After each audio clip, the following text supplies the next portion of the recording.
Bismillahirrahmanirrahim. Assalamualaikum warahmatullahi wabarakatuh. Waalaikumsalam warahmatullahi wabarakatuh.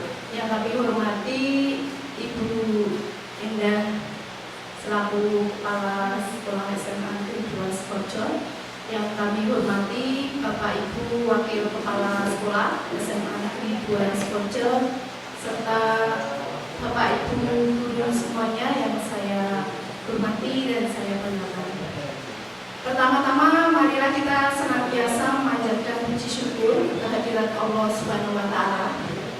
Karena pada kesempatan siang hari ini Bapak Ibu sudah meluangkan waktu untuk mengikuti kegiatan pada aksi nyata saya berkaitan dengan kegiatan guru penggerak.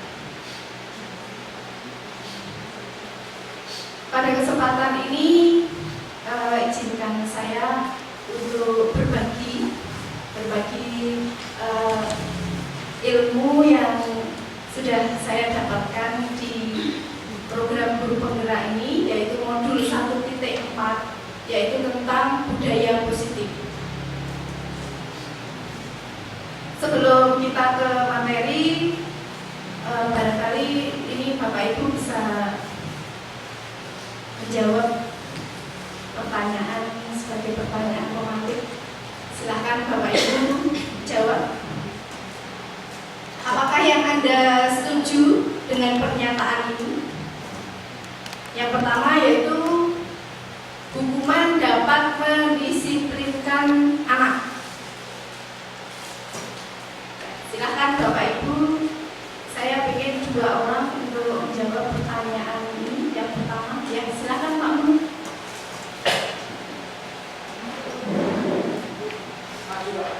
Ya, silahkan maju Pak. Terima kasih.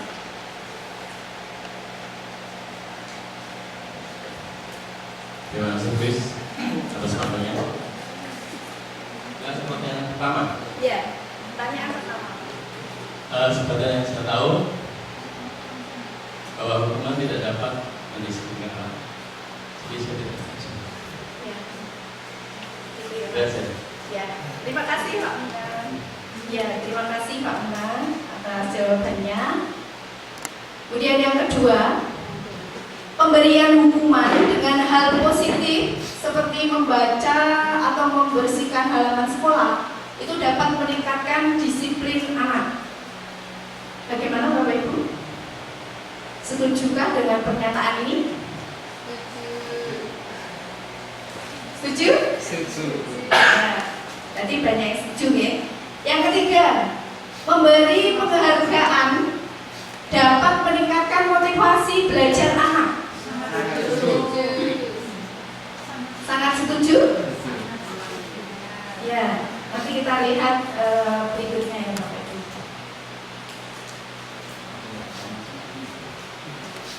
Di sini tentang disiplin positif, tentang budaya positif, tentang budaya positif itu materi yang akan saya sampaikan. Yang pertama tentang disiplin positif dan nilai-nilai kebajikan universal. Kemudian ada teori motivasi, hukuman dan penghargaan serta restitusi. Kemudian yang ketiga keyakinan kelas.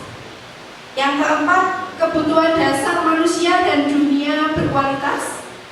Yang kelima restitusi, yaitu tentang 5 posisi kontrol. Dan yang keenam restitusi tentang segitiga restitusi. Kita mulai dari disiplin positif dan nilai-nilai kebajikan universal. Tadi kita pertama kan tentang budaya positif ya Bapak Ibu. Pengertiannya di sini budaya positif itu merupakan perwujudan dari nilai-nilai atau keyakinan universal yang diterapkan di sekolah.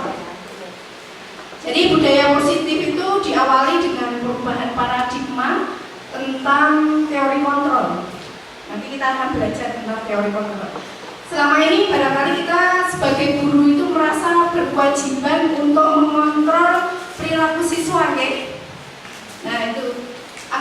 siswa itu memiliki perilaku yang sesuai guru harapkan. Apakah hal ini benar terjadi selama ini Bapak Ibu? Iya. Ya, baik. Kita ke pertama, yaitu tentang perubahan paradigma, perubahan pola berpikir. Jadi dalam kita melakukan perubahan paradigma, itu kita bisa membayangkan atau melakukan suatu kegiatan. Bapak Ibu bayangkan dalam sobekan secari kertas kecil gitu, kemudian tuliskan benda atau sesuatu yang sangat berharga untuk Anda.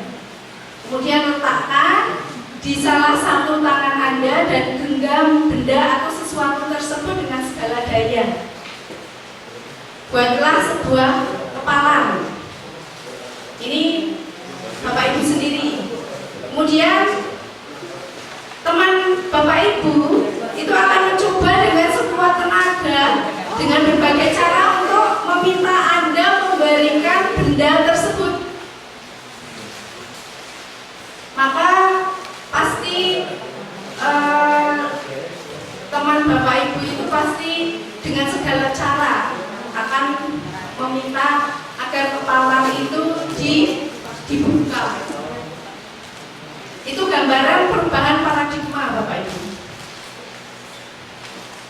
Jadi kadang-kadang kalau kita membayangkan sesuatu yang kita benar-benar kita pegang, itu kan kita tidak semudah memberikan, gitu kan? Ya. Itu gambaran kalau kita melakukan perubahan paradigma, harapannya kita bisa menggelar itu dengan sekuat tenaga. Kemudian perubahan paradigma itu berdasarkan teori kontrol. Itu yang pertama, ilusi guru mengontrol murid. Yang kedua, ilusi bahwa kritik dan membuat orang merasa bersalah itu dapat menguatkan karakter. Yang ketiga, ilusi bahwa semua penguatan positif efektif dan bermanfaat. Kemudian yang terakhir keempat, ilusi bahwa orang dewasa itu memiliki hak untuk memaksa. Sekarang kita lihat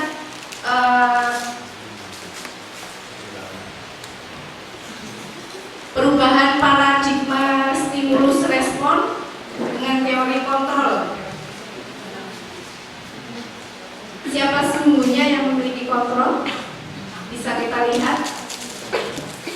Kalau stimulus respon, teori kontrolnya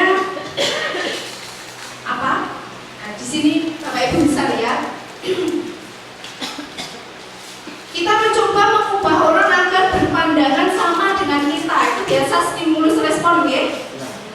Tapi dalam teori kontrol itu kita berusaha untuk memahami pandangan orang lain tentang dunia. Kemudian perilaku buruk itu, kalau stimulus respon, perilaku buruk itu dilihat sebagai suatu kesalahan. Ya kan Bapak Ibu? Karena kita menggunakan stimulus respon.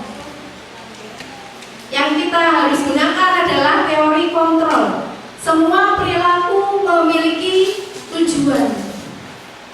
Jadi intinya kita kalau melihat sesuatu yang tidak baik, buruk, itu selalu dilihat salah gitu. Itu kalau stimulus respon. Yang benar teori kontrolnya adalah semua perilaku itu pasti memiliki tujuan.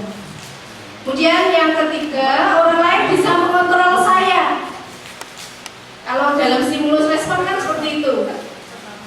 Tapi kalau dalam teori kontrol, hanya Anda yang bisa mengontrol diri Anda.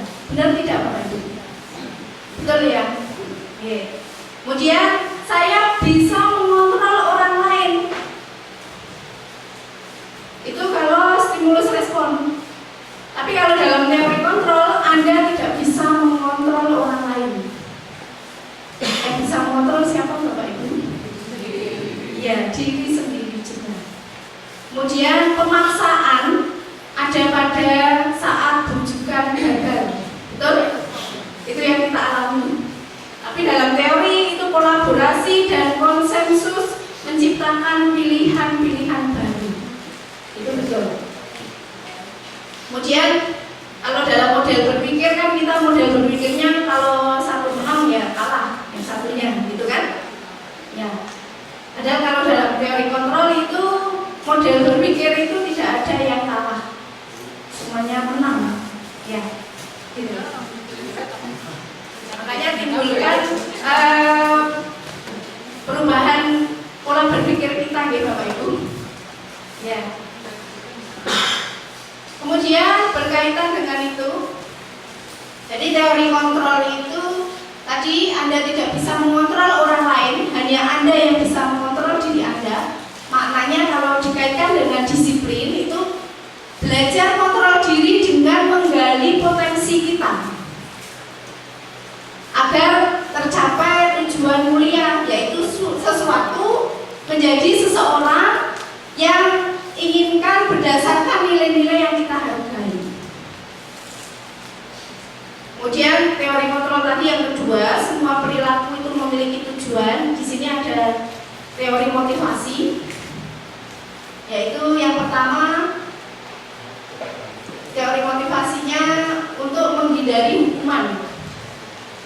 Jadi semua perilaku memiliki tujuan itu yang pertama biasanya untuk menghindari hukuman. Yang kedua, untuk mendapatkan imbalan. Dan yang ketiga, untuk menghargai diri sendiri. Itu teori motivasi. Nah, yang muncul dari dalam itu motivasi dari diri itu yang bagus adalah untuk menghargai diri sendiri. Kalau 1 dan 2 itu kita motivasinya dari luar, dari orang lain.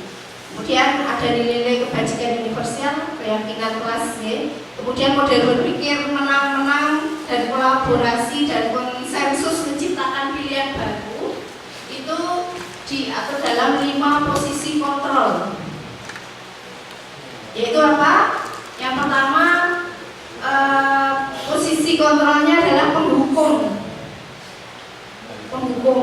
Kemudian membuat rasa bersalah. Kita biasanya kalau dalam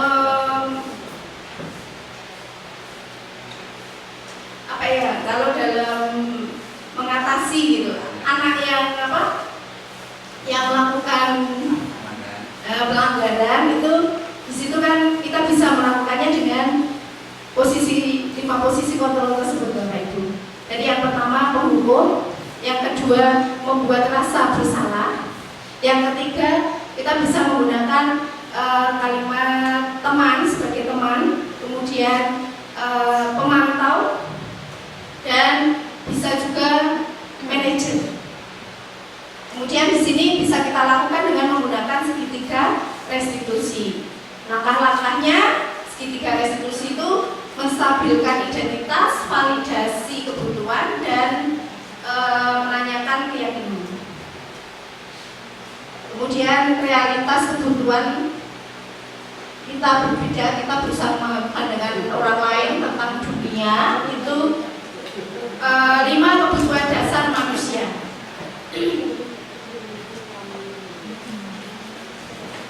Sekarang apa makna disiplin? Disiplin itu berasal dari bahasa Latinnya disiplina, yang artinya belajar. Ya,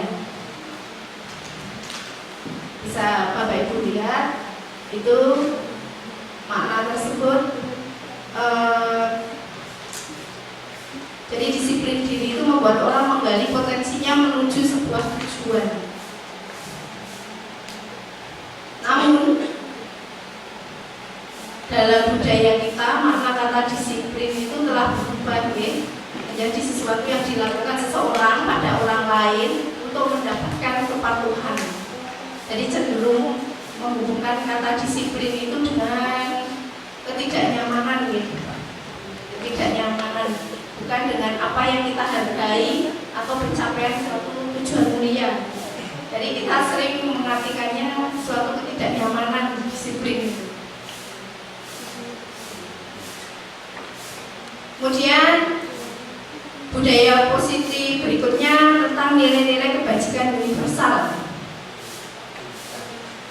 Jadi nilai kebajikan itu apa? Yaitu sifat-sifat positif manusia yang merupakan tujuan mulia yang ingin dicapai setiap individu. Dalam nilai kebajikan itu kita sering mengenal dengan profil pelajar Pancasila. Itu dalam profil pelajar Pancasila itu adalah nilai-nilai kebajikan. Yang pertama apa? Profil pelajar Pancasila Bapak Ibu yang pertama beriman bertakwa. Ya, beriman bertakwa kepada Tuhan Yang Maha Esa dan berakhlak mulia. Ini kita harus sama Bapak Ibu. Yang kedua mandiri. Yang ketiga bernalar kritis. Yang keempat bergotong royong. Yang kelima berkebinekaan global, dan yang keenam itu kreatif. Jadi ada 6 profil pelajar Pancasila. Baik, kita akan kilas satu persatu tentang yang pertama teori motivasi, hukuman dan penghargaan serta restitusi.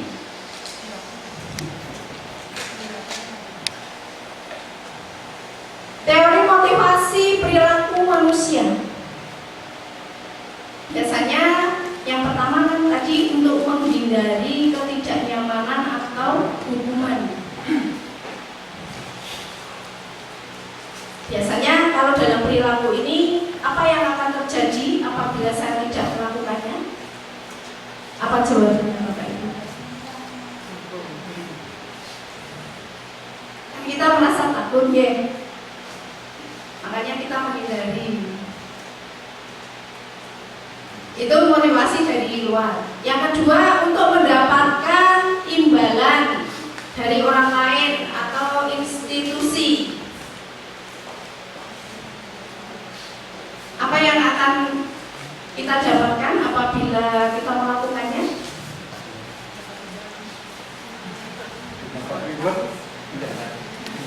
Mendapatkan hadiah. Nah, itu motivasi dari luar lagi, karena orang lain kan yang memberi hadiah kepada kita ya. Kemudian yang ketiga, untuk menghargai diri sendiri. Itu biasanya yang ada dalam hati kita, itu saya akan menjadi orang yang seperti apa apabila melakukannya. Itu yang motivasi yang berasal dari diri kita, dan itu yang merupakan tujuan disiplin positif itu seperti itu Bapak Ibu. Jadi kita melakukannya tanpa ada paksaan dari diri kita sendiri yang muncul. Seperti Ki Hajar Dewantara dalam filosofinya tentang merdeka. Merdeka itu artinya sebenarnya apa itu di situ Bapak Ibu?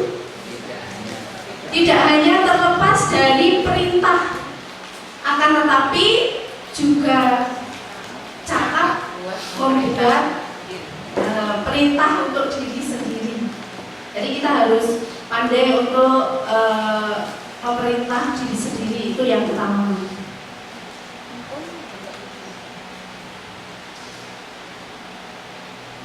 Ini tentang budaya positif tadi, restitusi. Restitusi itu adalah proses menciptakan kondisi bagi murid untuk memperbaiki kesalahan mereka, sehingga mereka bisa kembali pada kelompok mereka dengan karakter yang lebih kuat, tidak malah menjadi lemah. Jadi restitusi itu merupakan proses kolaboratif yang mengajarkan murid untuk mencari solusi dari permasalahan yang mereka hadapi. Jadi kalau dia melakukan kesalahan ya dari diri mereka sendiri yang akan memunculkan solusinya gitu Bapak Ibu.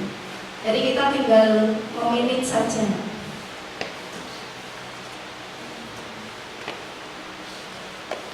Ciri-ciri restitusi ada 9. Yang pertama, bukan untuk menebus kesalahan, namun untuk belajar dari kesalahan. Yang kedua, memperbaiki hubungan. Yang ketiga, tawaran bukan paksaan. Jadi kalau kita mau memberikan anak supaya bisa mandiri ya berarti kita tawarkan, kamu keinginannya apa. Yang keempat, restitusi itu menuntun untuk melihat ke dalam diri. Restitusi yang kelima, mencari kebutuhan dasar yang mendasari tindakan. Kemudian restitusi diri adalah cara yang paling baik. Restitusi fokus pada karakter bukan tindakan. Kemudian yang ke-8, restitusi itu fokus pada solusi. Dan yang ke-9, restitusi mengembalikan murid pada berbuat yang berbuat salah pada kelompoknya.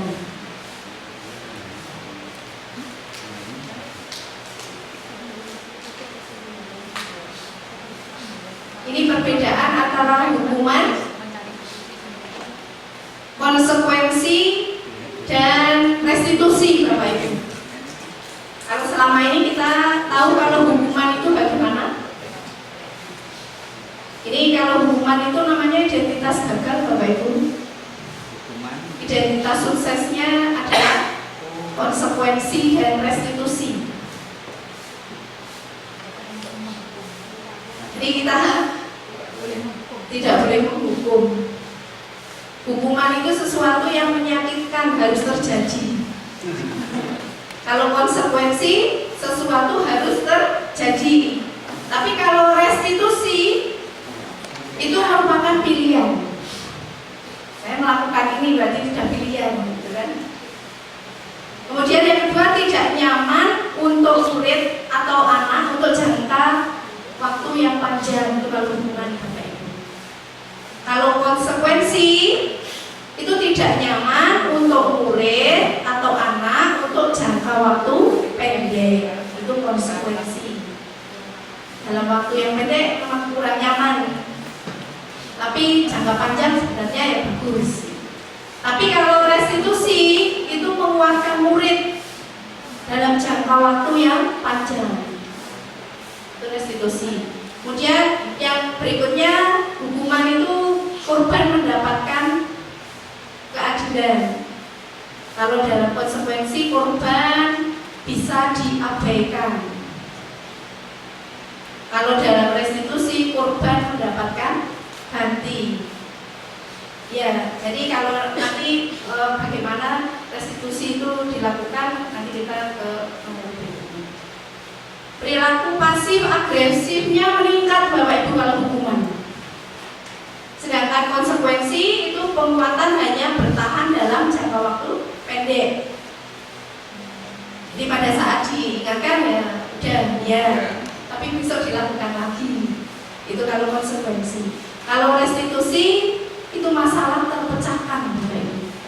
Karena biasanya dari kita itu sebagai penjembatan ya, jembatan untuk anak misalkan dalam melakukan pelanggaran ya, dalam melakukan kesalahan itu kita sebagai jembatannya. Jadi dia sendiri yang nanti akan mencari solusinya.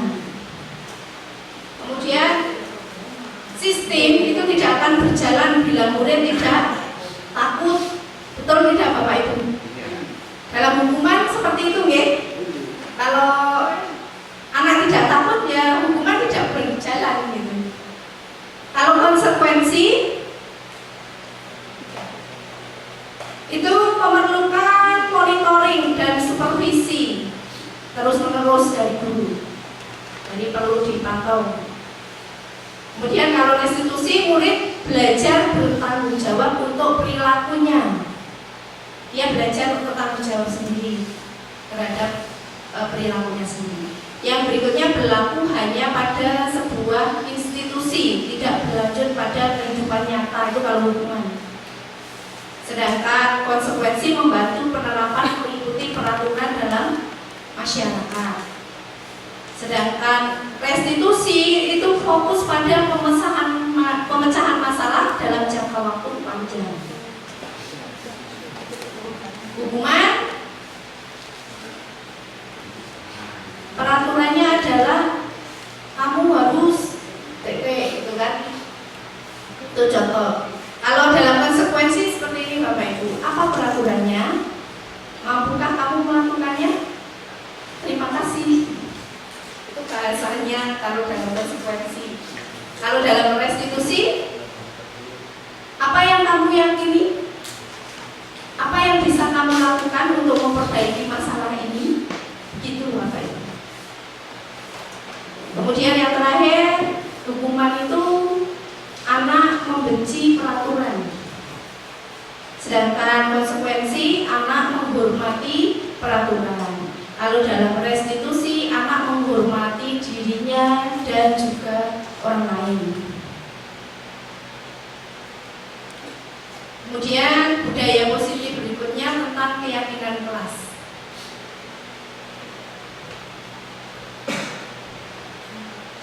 Mengapa tidak peraturan saja? Mengapa harus keyakinan kelas? Nih, ada pertanyaan seperti ini Bapak Ibu. Mengapa kita memiliki peraturan harus menggunakan helm bila mengendarai kendaraan roda 2? Untuk keselamatan diri. Apa Bapak Ibu jawabannya? Untuk keselamatan diri ya. Berarti Bapak Ibu tahu kan? Iya, makanya dilakukan ya. Ya. Itu namanya keyakinan. Ye. Yang kedua, mengapa kita memiliki peraturan 3M, menggunakan masker, mencuci tangan dan menjaga jarak 1,5 meter? Biar tidak tertular dengan virus COVID-19. Kita tahu ya Bapak Ibu, berarti upaya terhindar dari sakit, kita tahu jawabannya seperti itu. Makanya kita yakini, kita lakukan. Ini gambaran untuk keyakinan kelas. Mengapa kita memiliki peraturan harus datang tepat waktu pada saat mengikuti pelatihan atau saat mengikuti pelajaran? Agar tidak ketinggalan. Supaya dapat mengikuti pembelajaran dengan baik. Itu kita membuat keyakinan itu supaya memunculkan motivasi dari diri. Jadi dari keyakinan itulah yang menggerakkan kita untuk melakukan aturan yang ada gitu Bapak. Jadi keyakinan kelas itu merupakan sesuatu yang dapat diterapkan di lingkungan kelas tersebut. Jadi pembuatan keyakinan itu melibatkan semua warga kelas. Itu kalau dalam lingkup kelas nih Bapak Ibu, melalui kegiatan curah pendapat. Jadi keyakinan kelas itu ditinjau kembali dari waktu ke waktu. Jadi kita tidak terus sekali itu kita tinjau kembali, kita buat lagi. Mengapa keyakinan kelas? Mengapa tidak peraturan kelas saja? Sebab keyakinan kelas itu dibuat dan disepakati bersama-sama, sehingga diharapkan siswa tidak lagi terpaksa dan terancam dalam berbuat kebajikan yang sesuai dengan nilai-nilai karakter. Jadi sehingga melalui keyakinan kelas terciptalah budaya positif di kelas dan sekolah.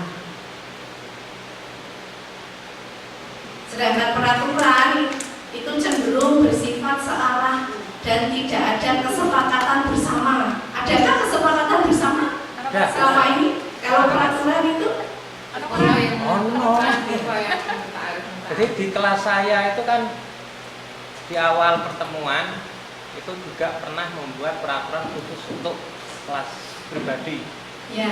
lingkup Ya. satu kelas. Itu berarti besok saya masih melihat memang gitu ya Pak ya, yang apa peraturan masih peraturan kelas. Berarti Oke. konsepnya atau Iya. judulnya. Iya. Ya nanti sambil kita lihat contoh ini Pak, saya nanti jelaskan kembali. Kalau peraturan kan sehingga siswa melakukannya secara terpaksa ya, tidak dengan kesadaran diri. Nah ini cara pembentukan keyakinan sekolah atau kelas itu yang pertama, keyakinan kelas itu bersifat lebih abstrak, jadi dibandingkan peraturan, jadi lebih rinci dan konkret. Itu kalau keyakinan kelas sampai itu. Kemudian keyakinan kelas itu berupa pernyataan-pernyataan universal.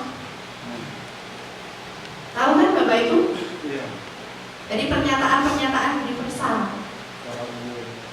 Dalam bentuk kalimat seperti apa? Misalkan contohnya apa Bapak Ibu? Bisa berikan contoh? Disiplin tidak enak, lebih tidak enak tidak disiplin. Oke. Ini kalau peraturan kan selalu kembalikan buku ke tempatnya. Kalau keyakinan kelas apa namanya? Tanggung jawab. Kalimatnya seperti itu Bapak Ibu.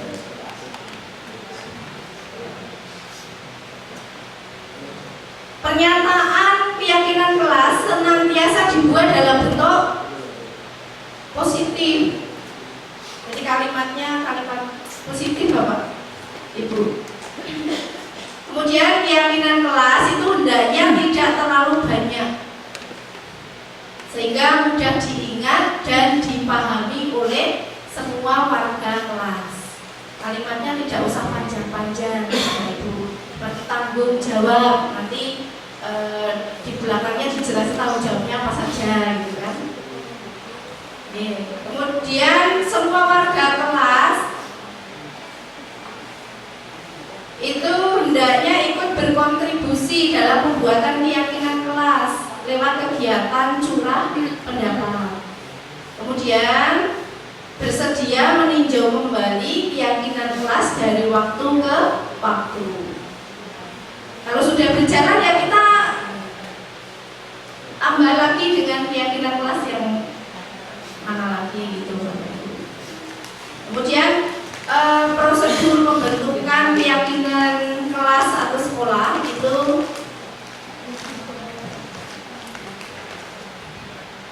tidak terlihat ya. Ini mempersilahkan warga sekolah atau murid-murid di sekolah atau kelas untuk bercurah pendapat. Tadi sudah sama ya Bapak Ibu, hampir sama ini prosedurnya. Nah ini contohnya perbedaan antara peraturan dengan keyakinan kelas. Kalau dalam peraturan kelas kan biasanya itu pemerintah selalu kembalikan buku ke tempatnya. Itu kalau keyakinan kelas tanggung jawab, pakai kalimatnya itu. Dilarang mengganggu orang lain. Jadi kira-kira apa tadi kalimatnya? Menghormati orang lain. Hadir di sekolah 15 menit sebelum pembelajaran dimulai. Itu kalimatnya menghormati orang lain, berkomitmen. Dilarang melakukan kekerasan.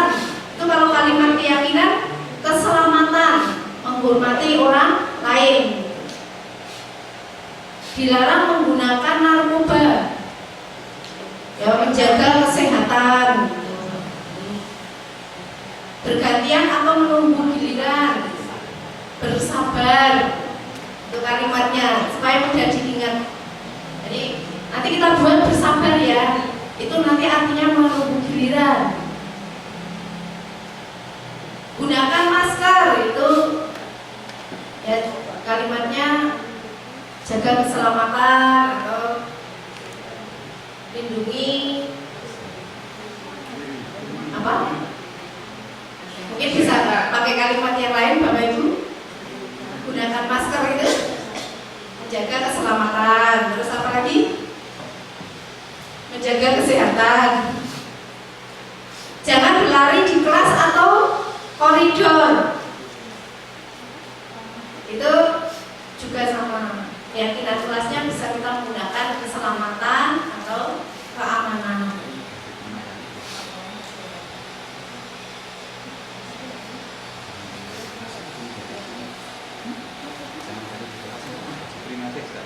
Ini saya mempraktekkan membuat keyakinan kelas, tapi baru curah pendapat saja Bapak Ibu.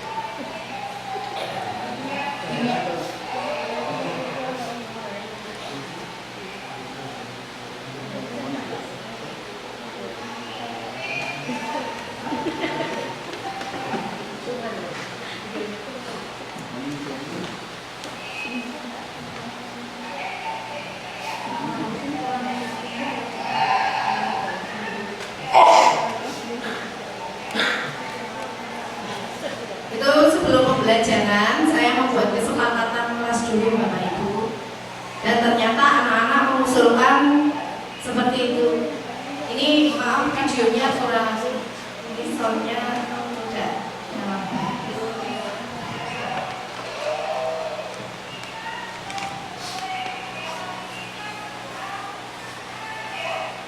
Ya, berdoa sebelum memulai kegiatan pembelajaran itu kesepakatan juga.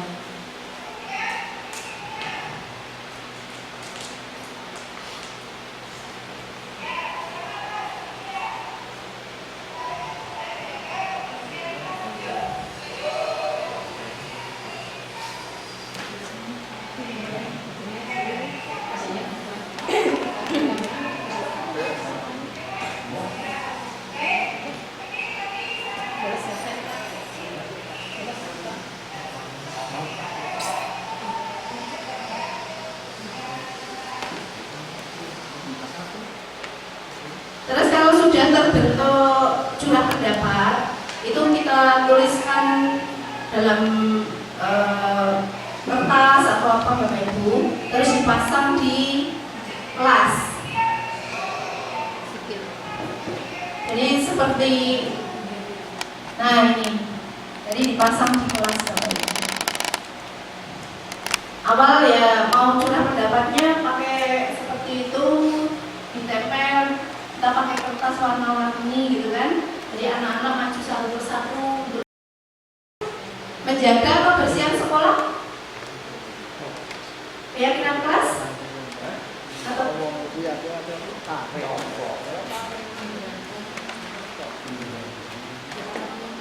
ya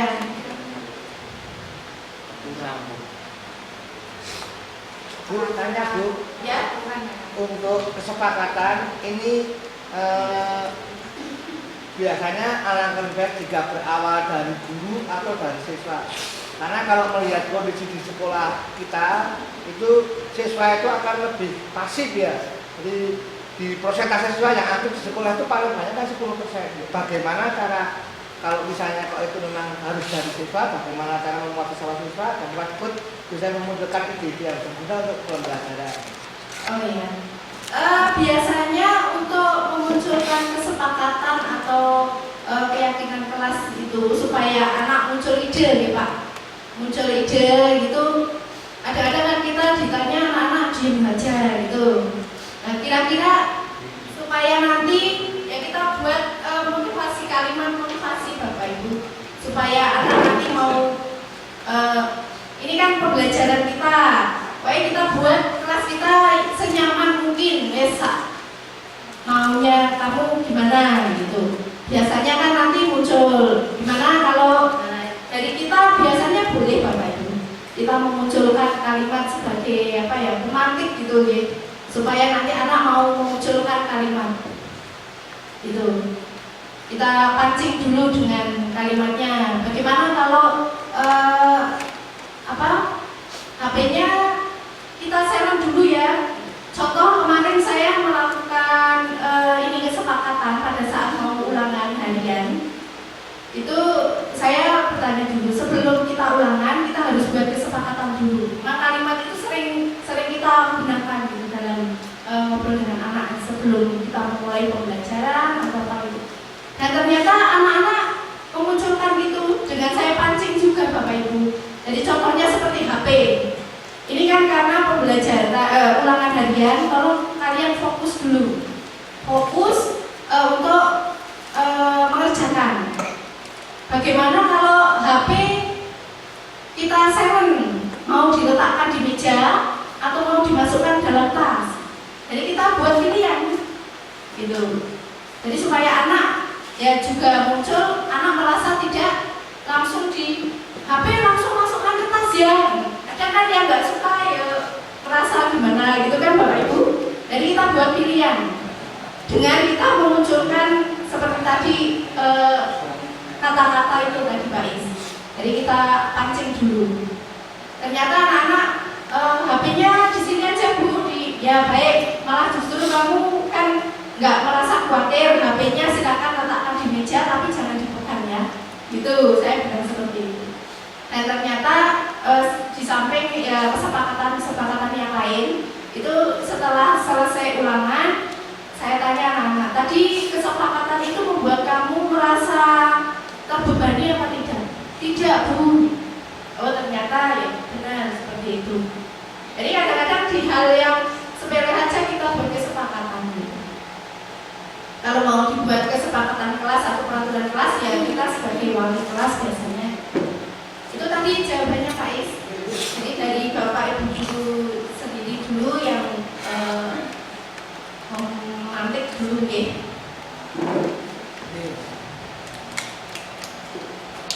Ini apa yang saya rasakan setelah membuat kesepakatan kelas itu, saya merasakan pembelajaran menjadi lebih nyaman. Ini saya buat rangkuman ini dari saya mencoba itu Bapak Ibu, saya mencoba. Ternyata di kelas itu anak-anak yang merasa tidak terbebani, merasa tidak takut gitu, dengan adanya kesepakatan itu. Yang kedua, anak menjadi lebih aktif. Mungkin bisa dilihat anak menjadi lebih aktifnya di sisi apa? Kalau dengan kesepakatan kelas itu, kadang-kadang kan kita dalam pembelajaran kita tadi memantik juga, kita pembelajarannya bagaimana mau untuk penugasan misalkan kita mau buatnya mengumpulkan dengan membuat tulisan atau gambar atau video gitu. Saya tawarkan biasanya seperti itu. Nah ternyata dari kelas 10 kemarin saya mencoba untuk membuat produk itu banyak anak-anak yang mengumpulkan, kalau yang suka menulis ya dengan tulisan, walaupun itu tulisannya dengan dibuat tulisan yang cantik gitu. Terus kalau yang suka menggambar itu dia membuat tulisan tapi diselingi dengan ada gambarnya di situ. Kalau yang suka kreativitasnya, dia suka di video ya, ada juga yang membuat video. Ya sederhana apa ya, tetap saya menghargai anak-anak itu ternyata kreatif juga. Itu manfaatnya jadi anak lebih aktif Bapak Ibu. Anak dia suka dengan yang dia suka menulis ya, dia melakukannya kan dengan kreatif, dengan aktif gitu, semangat. Yang ketiga, komunikasi antar dua arah murid dan guru menjadi lebih baik. Jadi anak itu kadang tidak merasa males karena merasa nyaman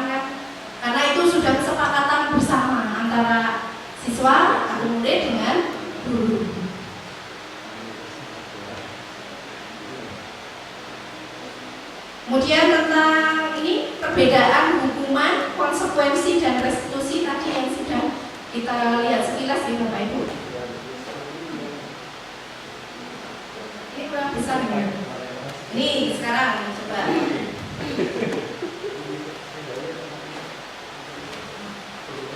Tindakan guru mencatat 100 kali di dalam buku kalimat saya tidak akan terlambat lagi. Karena ada anak yang terlambat ke sekolah ini Bapak Ibu. Itu tindakan guru bagaimana? Kalau mencatat 100 kali di dalam buku kalimat itu ya, termasuk hukuman apa konsekuensi Bapak Ibu? Hukuman, betul.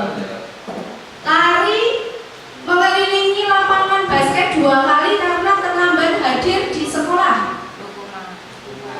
Hukuman, betul Bapak Ibu, hukuman. Murid diminta untuk push up 15 kali karena tidak menggunakan masker ke sekolah. Hukuman atau konsekuensi? Hukuman, betul, hukuman. Terus menggantikan kertas tugas teman yang telah dicoret-coret. Konsekuensi. Bisa bedakan ya. Membersihkan tumpahan air di meja tulis karena tersenggol pada saat belajar. Konsekuensi, betul. Meminta murid tidak mengenakan sepatu seharian di sekolah karena tidak mengenakan sepatu hitam. Apa Bapak Ibu? Hukuman.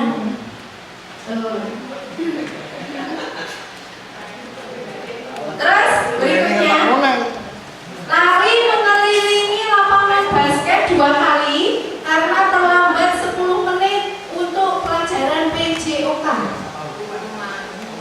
Kalau ini konsekuensi Bapak Ibu, karena pas pembelajaran olahraga kita menyuruh anak untuk lari keliling lapangan, kalau nggak pelajaran olahraga itu hukuman Bapak Ibu, tidak boleh. Bahasa Indonesia penulis satu soalnya. Ya, kalau mencatat 100 kali dalam pembelajaran bahasa Indonesia boleh, itu konsekuensi. Jadi ini ya Bapak Ibu perbedaannya antara hukuman dengan konsekuensi. Kalau hukuman itu sesuatu yang menyakitkan harus terjadi tadi. Kalau konsekuensi sesuatu yang harus terjadi dan seterusnya. Membuat anak sakit dalam jangka waktu lama, membuat anak merasa tidak nyaman dalam jangka waktu pendek. Kalau konsekuensi nggak nyaman tapi sebentar. Anak membenci kedisiplinan, anak menghargai disiplin. Paksaan, kalau konsekuensi stimulus tanggapan. Silakan dicermati. Anak belajar untuk menyembunyikan kesalahan, itu kalau hukuman. Kalau konsekuensi, anak belajar untuk mematuhi peraturan. Jadi konsekuensi itu langkah restitusi sebenarnya. Marah, rasa bersalah, memalukan, merasa tidak dihargai. Itu kalau hukuman seperti itu kan Bapak Ibu. Kalau konsekuensi itu kehilangan hak, dibuat tidak nyaman, diasingkan untuk sementara waktu. Nah ini tadi jawabannya ya Bapak Ibu.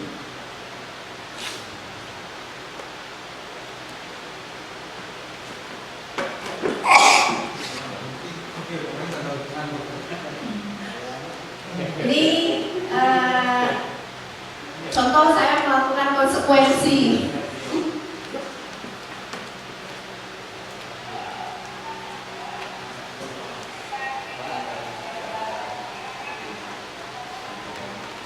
Ya kita kadang-kadang merasa kalau anak-anak celewean, merasa seperti itu anak-anak Bapak Ibu. Jadi kita jangan merasa terus harus diem mendengarkan gitu, ya. Nah, itu kalau anak tersenyum, tertawa itu kita harus pakai teori kontrol.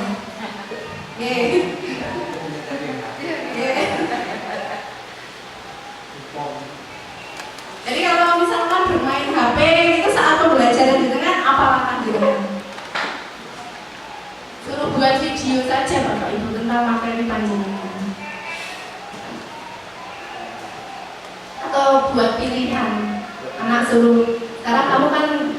daripada dolanan HP, sembunyi-sembunyi kamu gak nyaman, berarti sekarang nah, itu. Jadi kita harus pakai cara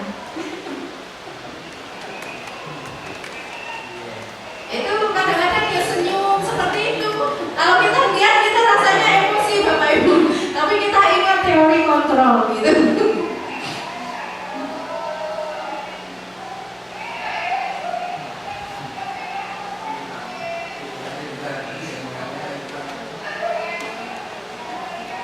Oh, ada yang tertawa, tapi biarkan dia mencurahkan.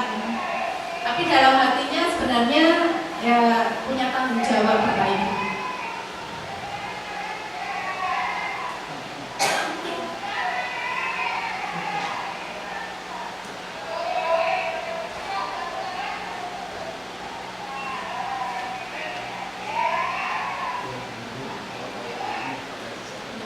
Dan ini konsekuensinya Bapak Ibu dibalik itu ternyata anak-anak itu pintar baca Al-Quran.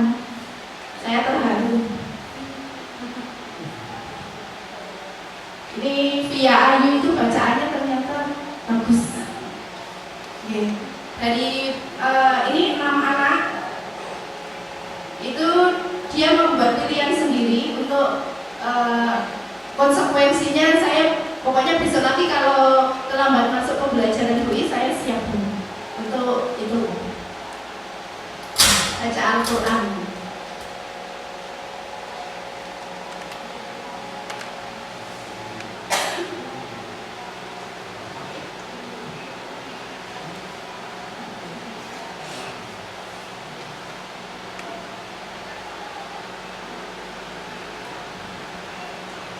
Yang satu aja, ini satu orang yang bacaannya kurang lancar, yang lain bagus-bagus pasti dalam membaca. MTS-an Ya, ternyata di sekolah kita banyak anak lain dari MTS Bapak Ibu. jadi gini. Ya, MTS Wirawaja itu kan banyak yang angkatan kelas 12. Ternyata bakatnya kan bisa. Kita lanjut ya, mengenai kebutuhan dasar manusia dan dunia berkualitas. Jadi kebutuhan dasar manusia itu supaya kita bisa bertahan hidup, itu yang pertama adalah kasih sayang dan rasa diterima. Kemudian penguasaan, ya. Jadi kalau kita itu pasti butuh kasih sayang sama rasa diterima nih. Penguasaan, kemudian kesenangan, kemudian kebebasan. Kebebasan di sini dalam arti yang kita masih dalam kontrol yang baik, yang benar. Nah, 5 posisi kontrol itu tadi yang pertama adalah motivasi Bapak Ibu guru itu bisa kita pakai dalam 5 posisi kontrol. Yang pertama penghukum. Ya, penghukum. Penghukum itu berarti menghardik, menunjuk-nunjuk, menyakiti, menyindir gitu. Kalau membuat rasa bersalah itu biasanya dengan kalimat seharusnya ibu berkata gitu kan, itu membuat rasa bersalah. Kalau teman itu membuat alasan-alasan untuk muridnya. Jadi kita seolah-olah seperti teman dengan murid gitu. Kemudian kalau pemantau itu menghitung dan mengukur. Kalau manajer mengajukan pertanyaan-pertanyaan. Ini contohnya kalau dalam perkataan guru berkata, kalau kamu tidak melakukannya, awas ya, rasakan gitu. Yeah. Kalau membuat orang merasa bersalah, itu ini kalimatnya. Kamu seharusnya sudah tahu ibu lelah sekali mengatakannya. Ibu stres gitu. Itu membuat orang bersalah. Jadi kok iya kok ternyata gitu. Salah dia. Kamu sudah tahu kan, saya itu sudah lelah dari kemarin terus aruh-aruh. Dia. Itu kalimat kita membuat posisi kontrol kita itu membuat rasa bersalah. Kalau teman ya, ayolah lakukan. Kamu kan sudah bisa tadi, sekarang kamu ya. Nah itu kalimat sebagai teman Bapak Ibu. Jadi kita bisa gunakan itu dalam posisi kontrol ya. Kemudian kalau pemantau, apa peraturannya? 1, 2, 3. Nah nggak bisa jawab. Itu kan hitungan berarti. Itu memantau. Manajer, kalau manajer itu ya kita kan sudah membuat sesuatu gitu. Misalkan kita membuat kesepakatan keyakinan kelas tadi ya Bapak Ibu. Nah pada saat ada anak yang melakukan kesalahan, kalau kita posisi sebagai manajer ya kita tanya, kamu kan sudah tahu kesepakatan kelas kita apa? Ini Bu, oh iya, kenapa kamu lakukan? Gitu. Jadi benar nggak yang kamu lakukan itu? Tidak Bu. Nah terus kita tanya dulu, kita gali lagi gitu. Itu contoh manajer. Jadi memilih, mengatur, tapi dari apa yang sudah disepakati bersama. Nah ini contohnya, saya kecewa sekali dengan kamu. Itu berarti apa Bapak Ibu? Membuat orang merasa bersalah. Kamu tidak pernah benar melakukannya. Itu penghukum. Ayolah lakukan demi Ibu, atau ayolah lakukan demi Bapak. Itu teman. Apakah kamu mau mendapatkan stiker bintang hari ini? Itu kalau memantau ya. Jadi kalau ditanda tangani kita buat apa, itu pemantau Bapak ya. Bagaimana kamu bisa menyelesaikan masalah ini? Itu manajer. Jadi kalimat kontrol posisi manajer. Kamu selalu yang paling terakhir. Itu penghukum. Jadi kalau bisa untuk penghukum itu karena ya merasa anak kadang-kadang tidak nyaman Bapak Ibu. Jadi kalau bisa yang paling bagus di antara ini apa? Ya, kalau bisa kita kan melakukannya dari yang sering kita lakukan. Misalkan penghukum ya silakan. Tapi kita harus berusaha untuk yang terakhir adalah manajer. Jadi itu yang posisi kontrol yang harus kita lakukan yang terbaik dari 5 posisi.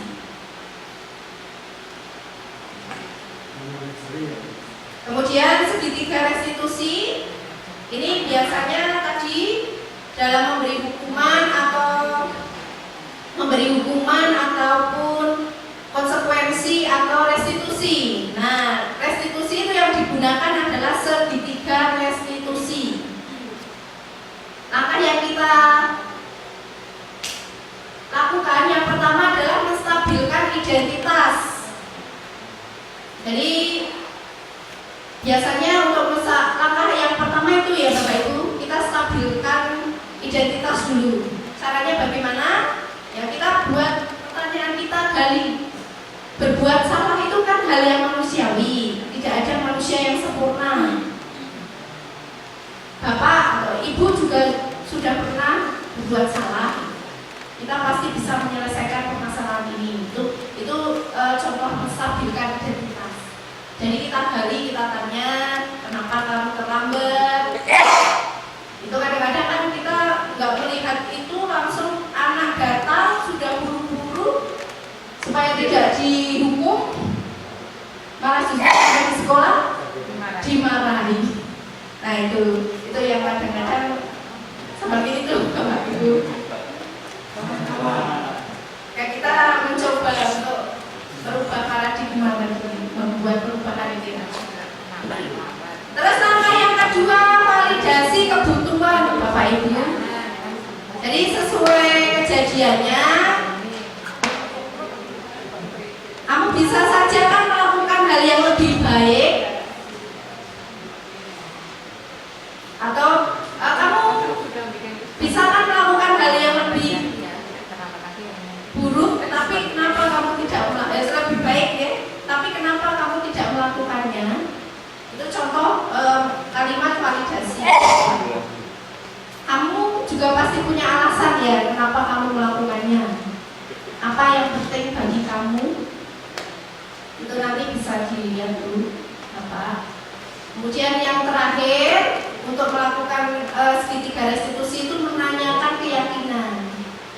Jadi kan tadi awal kita buat keyakinan, maka langkah terakhir dalam segitiga restitusi dalam menangani anak yang melanggar gitu bahasa ini, yang melakukan kesalahan itu menanyakan keyakinan.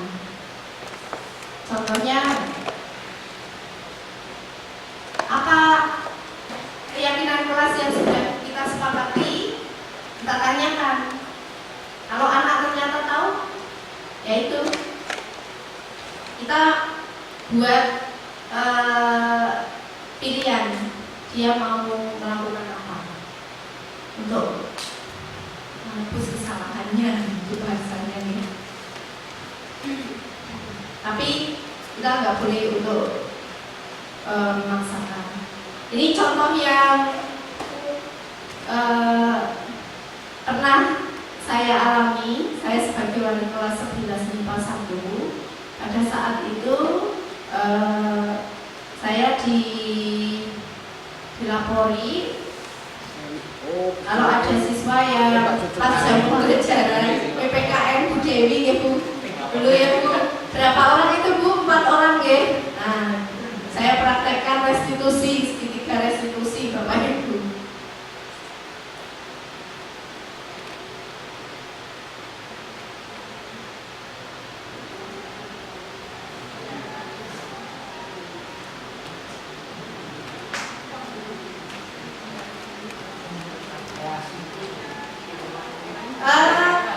Di sini sesuai dengan langkah-langkah tadi Bapak Ibu,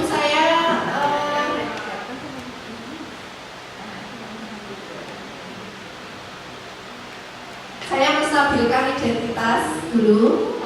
Jadi dengan menanyakan kenapa saat itu dia malah sudah terlambat, sudah tahu bahwa terlambat ke kelas, tapi ternyata dia malah main bola di lapangan. Itu saya gali kenapa seperti itu. Ternyata ya karena memang suka dia daripada dimarahi katanya. Tapi setelah itu sudah kembali ya Bu Dewi ya, sudah kembali. Saya tanyakan keyakinan kelasnya, kan saya buat keyakinan kelas. Ternyata kalau datang tepat waktu itu sudah disepakati tadinya. Nah, terus kemudian dia siap untuk membuat pernyataan dengan ditandatangani oleh orang tua. Itu, dan sampai sekarang alhamdulillah tidak terlambat lagi. Dia yang membuat pilihan untuk melakukan itu.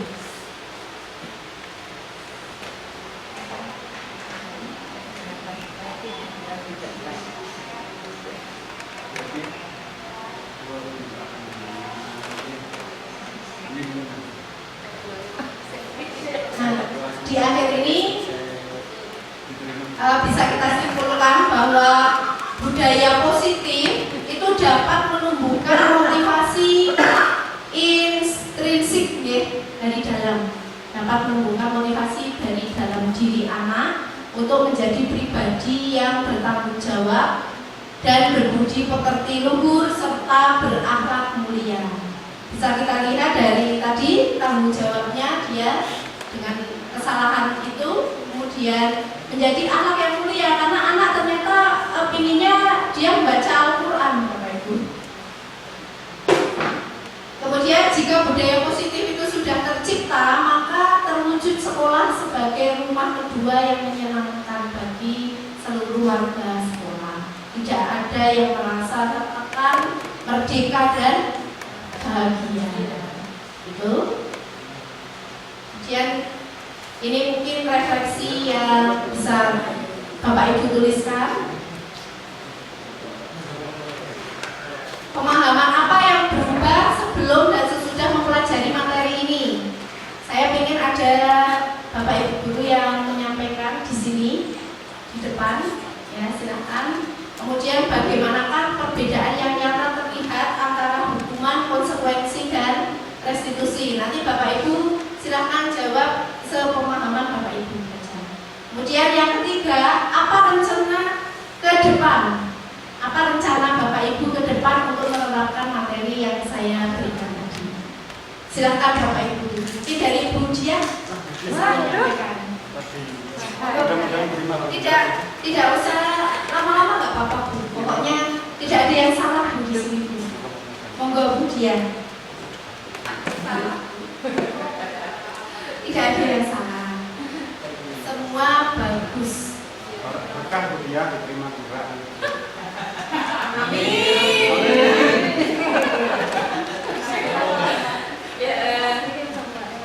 Saya diminta Bu Is untuk memberikan refleksi sesuai dengan yang dimunculkan ini. Itu ya. Untuk yang pertama, pemahaman apa yang berubah sebelum dan sudah mempelajari materi ini. Mungkin kita mendapat sedikit pencerahan dalam kita melaksanakan tugas dan fungsi kita ketika kita di sekolah. Ya, ternyata ada banyak yang perlu kita perbaiki, mungkin begitu ya Bu Is, atau kita rubah, di mana pada intinya nanti seperti yang disampaikan Bu Is tadi, anak itu menjadi nyaman untuk belajar di sekolah dan menjadikan sekolah sebagai rumah kedua mereka. Kemudian kalau yang hubungannya dengan yang nomor 2, bagaimana perbedaan yang nyata terlihat antara hukuman, konsekuensi dan restitusi. Jadi kalau hukuman itu cenderung kita sudah menganggap anak itu bersalah terlebih dahulu, sehingga akhirnya anak itu diberi sanksi dengan berbagai macam hukuman, baik itu hukuman fisik atau verbal atau yang lainnya. Kemudian kalau konsekuensi di sini mungkin membimbing anak bahwasanya apapun yang mereka lakukan itu nanti akan kembali ke diri mereka kembali, sehingga kemudian anak punya kesadaran dari dalam tanpa harus dipaksakan. Kemudian kalau restitusi mungkin ya hampir mirip dengan konsekuensi, tapi hanya saja di sini mungkin kita sudah punya kesepakatan di awal, sehingga setiap kita melakukan kesalahan atau apa itu kita bisa mengembalikan lagi ke kesepakatan awal kita, bagaimana sehingga kita melakukannya itu dengan tidak terpaksa karena sudah disepakati lebih dulu. Kemudian yang ketiga, apa rencana ke depan untuk menerapkan materi ini? Ya mungkin sedikit demi sedikit, insya Allah mungkin kami akan berubah menjadi guru yang lebih baik gitu, walaupun mungkin butuh waktu yang lama, tapi kami berusaha untuk menjadi yang lebih baik lagi. Ya, gitu wis, kurang lebihnya. Ketahuan ini ketahuan. Ya, terima kasih Bu Dia atas refleksinya untuk hari ini. Satu lagi mungkin Bapak Ibu. Sur, laki-laki. Ayo, monggo. Monggo Pak. Orang ini Pak semuanya. Pak Wan kan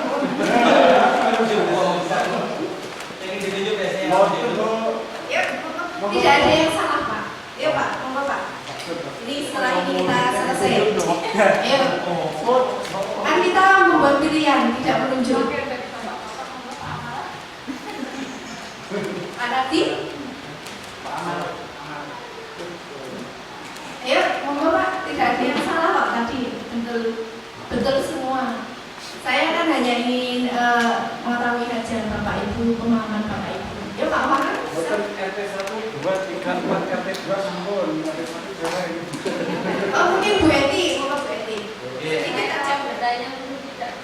Ya, banyak. Oke, Oke, silakan. Saya bertanya ya, tadi dari apa 5 posisi kontrol sebagai bukti itu kan ada hukum, kemudian pemantau, teman, manajer, dan membuat orang merasa bersalah. Nah itu kan ketika masing-masing diperhatikan, jelas nanti dampaknya bagi siswa kan berbeda. Nah itu kira-kira mana Bu? Maksudnya kan tadi sudah disampaikan yang paling penting yang manajer gitu ya. Iya. Posisi sebagai manajer. Nah, ketika suatu saat kita harus memposisikan sebagai teman atau misalnya membuat orang merasa bersalah, dampak bagi siswa nanti bagaimana? Iya. Memang semuanya itu ada dampaknya Bapak Ibu. Tapi kalau kita lihat dari dampak itu makanya yang terbaik itu tadi manajer, itu yang dampak yang paling baik soalnya manajer. Jadi kalau manajer itu menumbuhkan kesadaran dari diri masing-masing anak itu. Sehingga kalau penghukum kan kita cenderung nanti efeknya menjadi anak itu agresif, mudah marah, emosi gitu kan. Itu dampaknya. Kalau merasa bersalah, mungkin kalau anak yang cuek ya nggak begitu ngefek gitu. Tapi kalau anak-anak yang mudah baper itu, kalau kita buat jadi merasa bersalah ya dia nanti tambah mikir gitu Bu. Sehingga makanya anjurannya yaitu tadi kadang-kadang kalau teman ya kita buat kalimat dengan murid kita dengan teman itu ya juga melihat-lihat. Karena kalau anak kita perlakukan sebagai teman nanti malah justru lonjak kan gitu, kadang-kadang seperti itu. Sehingga kita melihat kondisi masing-masing anak juga dalam memperlakukan posisi kontrol itu. Berarti lebih pada pembangunan kesadaran diri ya. Iya, jadi yang terbaik itu tadi Bu, yaitu manajernya, manajer. Itu yang dianjurkan di posisi kontrolnya manajer. Karena kalau manajer itu kita merencanakan dulu, membuat kesepakatan, kemudian nanti dari itu kita pantau kan gitu. Jadi kita pantau Bu. Jadi membuat keyakinan kelas itu kan tidak sekali membuat terus kemudian sudah itu aja kan. Jadi kita pantau sejauh mana anak itu bisa melakukan. Dia melakukan apa tidak, itu kan kita pantau. Biasanya kita awal itu 2 minggu dulu. 2 minggu kita lihat, kalau masih bagus ya berarti terus jalan, kita buat kesepakatan yang lain lagi. Itu.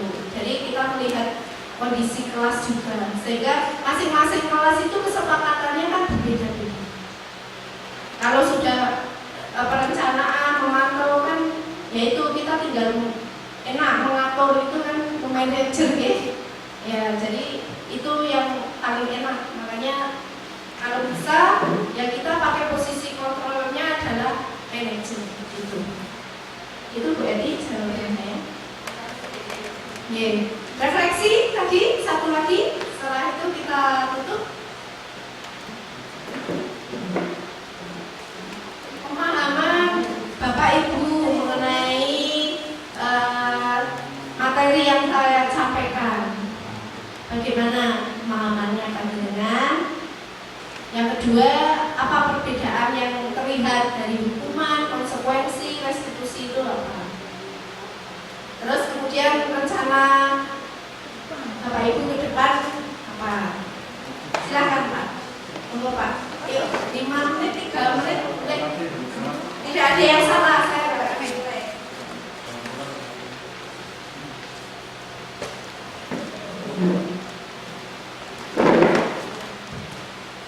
Terima kasih Bu Ris atas itu sudah refleksi dari pertemuan pada siang hari ini mengenai hukuman, konstruksi dan restitusi. Paman saya yang berubah selama ini kan tahunya hukuman, jadi yang konsekuensi dan restitusi itu belum begitu terdengar. hanya tadi yang saya pikir kalau hukuman itu ada aturan itu sudah ditetapkan. Sedangkan konsekuensi itu adalah seolah-olah kesalahan siswa itu bisa diperbaiki. Jadi misalnya terlambat masuk kelas, karena kamu terlambat, kamu harus mengerjakan soal ini.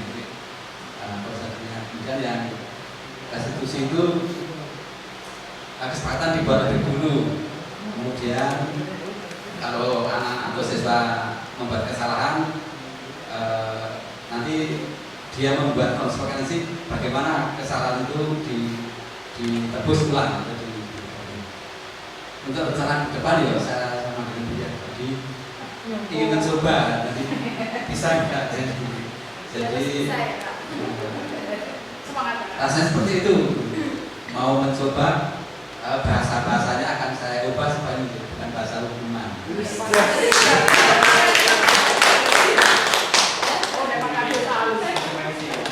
Baik, terima kasih Bu Dia, kemudian Pak Nardi, Bu Eti, serta Pak I, serta Bapak Ibu Guru semua. Tepuk tangan untuk Bapak Ibu Guru hari ini.